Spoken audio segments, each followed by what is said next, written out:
Que la gracia, el amor y la misericordia de Jesús nos acompañen hoy, mañana, siempre.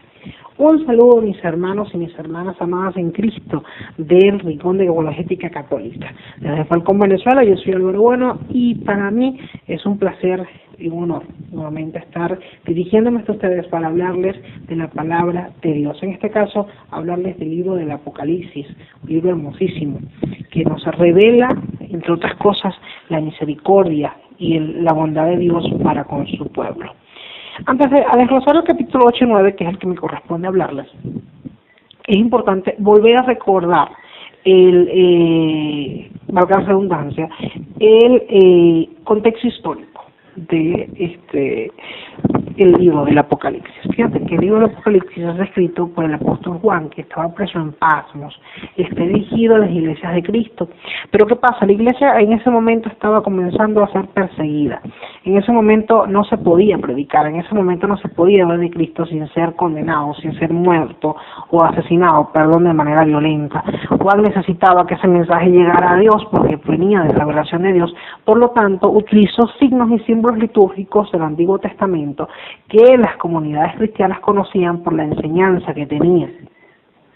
Entonces, no es un libro que se debe de tomar de una manera literal, sino es un libro que tiene que ser analizado de acuerdo a sus símbolos. Y en torno a esto es que vamos a analizar el capítulo 8 y 9 del Apocalipsis.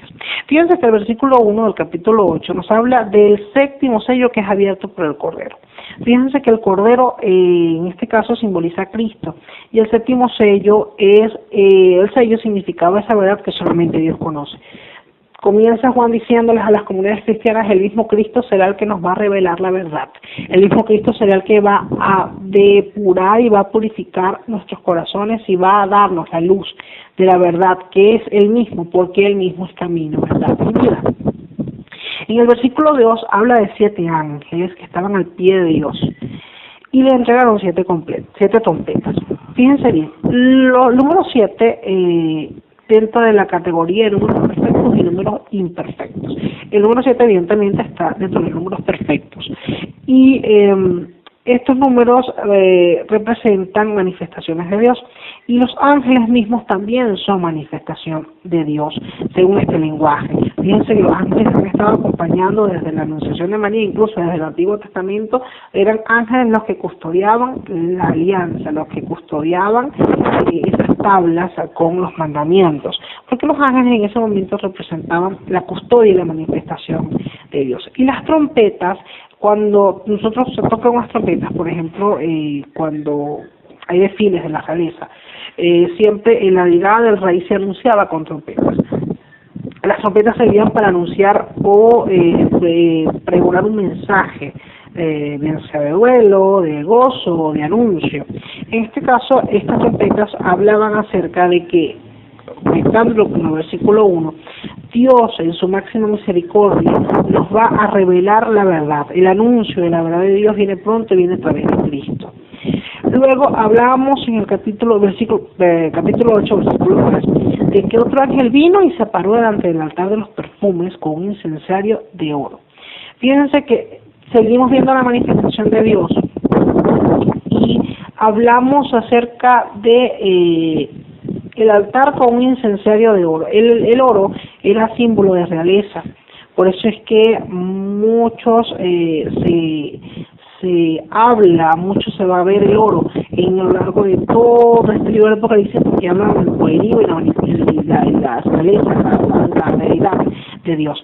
En el caso de las oraciones, de los perfumes, me estoy adelantando un poco, el mismo versículo lo explica, dice, se dieron muchos perfumes y entre las oraciones de todos los santos que iba a ofrecer el altar de oro colocando delante del Dios. Fíjense que el perfume es un argumento litúrgico utilizado desde el Antiguo Testamento. Fíjense que en el Antiguo Testamento el perfume era usado en el altar de la tienda del encuentro para quizás atenuar el olor un poco fuerte de todos los sacrificios que se hacían. Por eso es que se necesitaba evidentemente aromatizar esa tienda del encuentro porque ya habían muchos sacrificios, había quizás olores fuertes y necesitaban calmarlos. En este caso hablamos del perfume como oración. El perfume de aroma agradable para Dios son las oraciones de todos sus santos. Por eso el apóstol Juan a las comunidades cristianas, a las iglesias, les animaba a orar, que esa oración era ese perfume que llegaba hasta Dios, era la mejor ofrenda que en ese momento de persecución ellos podían ofrecer. En el versículo 5 nos habla de que tomó su incensario lleno de brasas sobre el altar y arrojó sobre la tierra.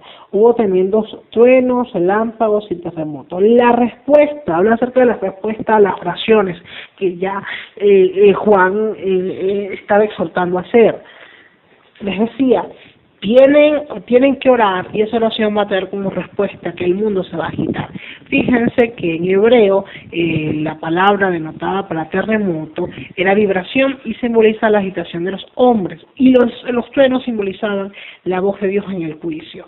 Oren, les decía Juan en ese momento a las iglesias, oren por todos, oren hasta Dios, que ese perfume de aroma agradable traerá la voz contundente de Dios que agitará el mundo. En el versículo 7 habla acerca de que se tocó la primera trompeta, el primer anuncio, y se produjo granizo y fuego mezclado con sangre. Fuego lanzado sobre la tierra, se quemó la tercera parte de la tierra, la tercera parte de los árboles, y ardió toda la hierba verde, se abrazó. Fíjense, en este caso, que el granizo era poder de Dios, el fuego era la representación del Espíritu Santo. Hablamos acerca de que la respuesta de esa oración de Dios, esa voz de Dios, iba a ser el castigo de los impíos. Fíjense que cuando hablamos hasta temprano de los números imperfectos y los números perfectos, los números imperfectos denotaban lo contrario a Dios. En este caso solamente se iba a destruir la tercera parte de la tierra, pero no es que literal se va a destruir la tercera parte de la tierra, sino que se hablaba de que los impíos representados en ese número imperfecto iban a ser juzgados y iban a tener, por supuesto, la consecuencia o el fruto de sus males, de sus malos actos.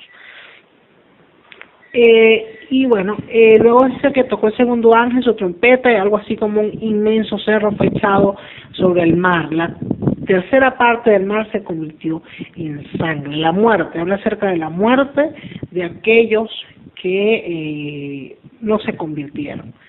Les dice, oren. Vamos a ir recapitulando desde el principio para ir contextualizando el mensaje. Juan hasta este momento les está diciendo, Dios nos va a revelar la verdad a través de su manifestación perfecta.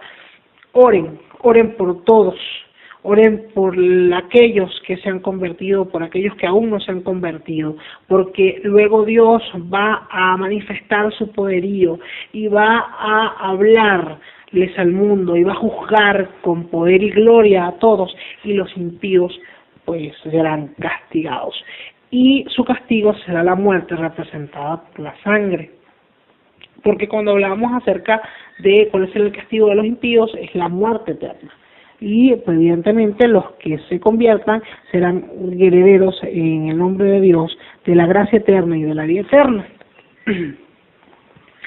El versículo 11 nos habla acerca de una estrella gigante cae sobre la tierra, sobre las aguas, y se convirtieron en ajenjo, y mucha gente murió a causa de las aguas que se han vuelto amargas. Juan nos hablaba acerca de, si nos vamos al Antiguo Testamento, cuando una persona estaba en penitencia, cuando una persona estaba en luto, estaba en duelo, comía hierbas amargas y se vestía con su traje para torturar su cuerpo. Esto en señal de penitencia. Juan exhortaba a las primeras comunidades cristianas a mantener su penitencia, a seguir en penitencia y en oración por aquellos que aún no se han convertido y que morirán a causa de su pecado. Y en el versículo 13 habla acerca de que oí un águila que volaba por lo más alto del cielo y decía, ay, ay, ay de los habitantes de la tierra cuando resonó el sonido de las trompetas que los tres últimos ángeles van a tocar. Fíjense que el águila en el Antiguo Testamento, en este libro, era simbolismo o representación de la seguridad y bondad de Dios con el pueblo de Israel. En este caso, Dios les decía a través del apóstol Juan que estén seguros, estén tranquilos, pueblo de Israel, porque los únicos que recibirán castigo serán los impíos. Si ustedes, pueblo mío, será un pueblo que yo voy a seguir protegiendo, que yo voy a acoger en mi seno y lo voy a cuidar de todo mal. En el capítulo 9, en el versículo 3, habla acerca de langostas. De esa manera salieron langostas que se esparcieron sobre la tierra y se le dio la misma capacidad que tienen los alacranes en la tierra. Fíjense que la langosta eran unos espíritus permitidos por Dios para el castigo de los impíos. En el versículo 2 habla acerca de que se abre el pozo del abismo. El abismo representa el infierno donde estaba condenado Satanás durante 1000 años. En ese momento del abismo salen langostas que van a torturar a los impíos. Fíjense que aquí Juan les decía cuál va a ser la consecuencia del pecado o la consecuencia del mal o que han hecho los pecadores en la tierra. Dice que serán sus mismos males, sus mismos demonios quienes les darán el castigo. En la penitencia también se encuentra el castigo. Fíjense que en el versículo 4 hay un versículo que es muy clave. Fíjense que dice, se les ordenó que no causaran daño a las praderas, ni a las hierbas, ni a los árboles, solo a los hombres que no llevaran el sello de Dios en la frente. Cuando hablamos acerca del sello de Dios en la frente, si nos vamos al capítulo 1, del capítulo 9, les decía que el sello era la verdad de Dios y la frente simbolizaba el conocimiento. Quienes no tenían la verdad de Dios en su mente o aquellos que no estudiaban la palabra de Dios o bien, para contextualizar y para resumir, aquellos que no seguían a Cristo eran quienes iban a ser castigados. Pero fíjense que vamos adelante, en el versículo 11 dice, tienen un rey, un ángel del abismo, que en hebreo se llama Abadón y en griego Apolión, en castellano destrucción. Abadón o Apolión en griego significa destrucción. El Dios de los impíos, sea quienes ellos siguen, aquellos que ellos han seguido, es evidentemente al que está en contra de Dios, al que está en contra de la gracia de Dios. En este caso se habla acerca de él. Siguiendo analizando este libro, vamos a pararnos un momento para denotar algo importante, algo interesante que hemos visto hasta ahora. Fíjense cómo le hemos dado, de acuerdo a la simbología litúrgica, un sentido a esto. Por eso es que les decía que el libro del Apocalipsis no se debe interpretar de una manera literal, sino que tiene que ser analizado.